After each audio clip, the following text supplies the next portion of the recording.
The architecture of bricks bridge.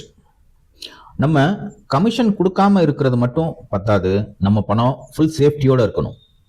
America நினைச்சா நம்ம பணத்தை முடக்க முடியாத அளவுக்கு ஒரு ஸ்ட்ராங் ஸ்ட்ரக்சர்ல இருக்கணும். அதுக்காக உருவாக்கப்பட்டது தான் இந்த பிரிக்ஸ் பிரிட்ஜ். அமெரிக்காவுக்கு இதை பார்த்தா எதுக்கு பயமா இருக்கு? இது ஒரு இன்விசிபிள் ஃபைனான்சியல் டன்னல். ஒரு சுரங்க பாதைக்குள்ள என்ன நடக்குதுன்னு வெளியே இருந்து பார்க்க முடியாதோ அதே மாதிரி இந்த நெட்வொர்க்குள்ள என்ன நடக்குதுன்னு அமெரிக்காவால கண்டுபிடிக்க முடியாது, பார்க்கவே முடியாது. இந்த பிரிக்ஸ் பேயோட ஹார்ட் பிளாக் செயின் மற்றும் டீசென்ட்ரலைஸ்டு லெட்ஜர் டெக்னாலஜி. இதை யாராலையும் ஹேக் பண்ண முடியாது.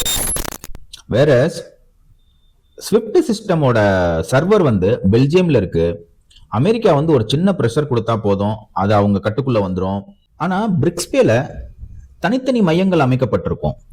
இந்தியா, சைனா, பிரேசில்னு எல்லா இடத்துலையுமே டிரான்சாக்ஷனோட காப்பி இருக்கும். ஒரு இடத்த முடக்கினாலும் வேற இடத்துல இருந்து டிரான்சாக்ஷன் நடந்துட்டே இருக்கு. இதுல யூஸ் பண்ற குவாண்டம் ரெசிஸ்டன்ட் என்கிரிப்ஷன் ரொம்ப சேஃப்டியானது.